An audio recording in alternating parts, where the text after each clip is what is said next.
আমার শহর রায়গঞ্জ নিবেদন করছে সায়নী গোল্ড এন্ড ডায়মন্ড, থানা রোড, রায়গঞ্জ।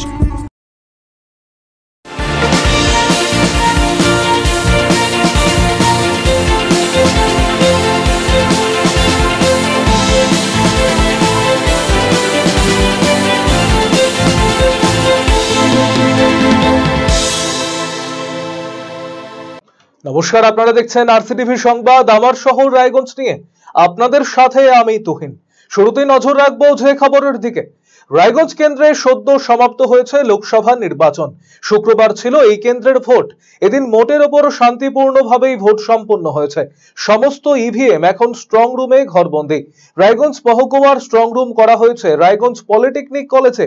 ইভিএম স্ট্রং রুমে ঢুকতেই বিভিন্ন রাজনৈতিক দলের প্রতিনিধিরা স্ট্রং রুমের বাইরে থেকে নজরদারি চালাচ্ছেন।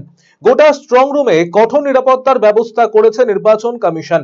প্রচুর সিসি ক্যামেরা এবং কেন্দ্রীয় বাহিনী ও পুলিশ মোতায়েন রয়েছে। কিন্তু তারপরেও রাজনৈতিক দলগুলিও তাদের পক্ষ থেকে প্রহরা দিচ্ছেন। আমরা তৃণমূল কংগ্রেস দলের হয়ে আমরা এখানে এসেছি।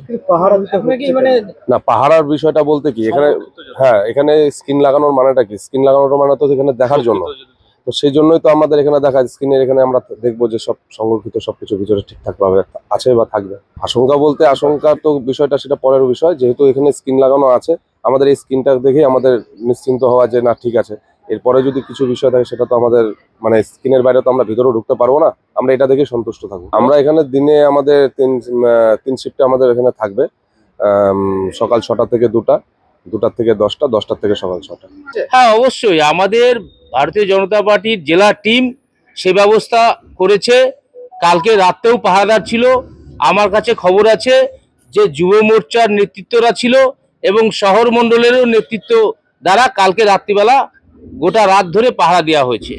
কিন্তু পাহারা দেওয়ার প্রয়োজনীয়তাটা কি কারণে? অ্যাকচুয়ালি সেন্ট্রাল বাহিনী যেখানে পাহারা করছে, পাহারা দেওয়ার দরকার নাই। যেহেতু আমরা জানতে পারলাম যে তৃণমূল পালা করে 3-4টে শিফটে তারা পাহারা করছে। এবার ব্যালট বক্সের সঙ্গে সঙ্গে তৃণমূলের যারা পাহারা করছে তারা কি কারণে পাহারা করছে সেটাও আমাদের নজরদারির বিষয় আছে। কারণ গোটা প্রদেশ জুড়ে যেভাবে যেখানে সেখানে বিভিন্ন গুলি পিস্তলের যে সমস্ত সম্ভার পাওয়া যাচ্ছে, তাতে করে কাউকেই বিশ্বাস করা যাচ্ছে না। শনিবার 27শে এপ্রিল দিনটিকে নারী শহীদ দিবস হিসেবে পালন করে সারা ভারত গণতান্ত্রিক মহিলা সমিতি। সেই অনুযায়ী এদিন রায়গঞ্জে দিনটিকে শ্রদ্ধার সাথে পালন করা হলো। এদিন নিজস্ব কার্যালয়ে শহীদ স্মরণ করা হয়। সংগঠনের প্রতিনিধি ঈশা সাহা সহ অন্যান্যরা উপস্থিত ছিলেন এদিনের এই কর্মসূচিতে। আজকে আমাদের 27শে এপ্রিল নারী শহীদ দিবস। 1949 সালে যারা খাদ্য আন্দোলন করতে গিয়ে বন্দী হয়েছিল, সেই বন্দীদের মুক্তির জন্য তারা ইয়েতে পৌঁছায়, মানে তাদের মুক্তির জন্য আর কি, মানে সব অনেকেই পৌঁছায়, নারী থেকে সবাই। তার মধ্যে আমাদের 4 জন মহিলা নেত্রী, লতিকা, অমিয়া, প্রতিভা, গীতা এবং বিমান ব্যানার্জি বলে একজন, এদের গুলি খেয়ে ওই রাজপথে, বউবাজার রাজপথেই ওখানেই তারা শেষ হয়ে যায়।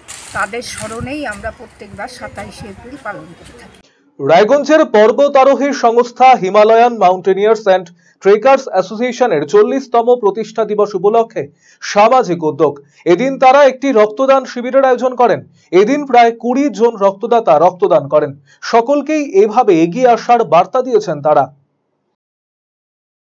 আজকে আমাদের ক্লাবের জন্মদিন, সেই উপলক্ষে রক্তদান শিবির হচ্ছে। কততম জন্মদিন এটা? এটা হচ্ছে 40তম। আজকে 15 থেকে 20 জন। উদ্দেশ্যটা জন্মদিন উপলক্ষে পালন করা, সেই মানে রক্ত দিয়ে আর কি আমরা শুরু করছি আর কি জন্মদিনটা। যাতে প্রতি বছরই মানে রক্তদান শিবির করি আর কি আমাদের ক্লাবের জন্মদিন উপলক্ষে। আমার শহর রায়গঞ্জ এখনকার মতো এ পর্যন্তই। পরবর্তী খবরের জন্য নজর রাখুন শুধুমাত্র আরসিটিভি সংবাদে। নমস্কার।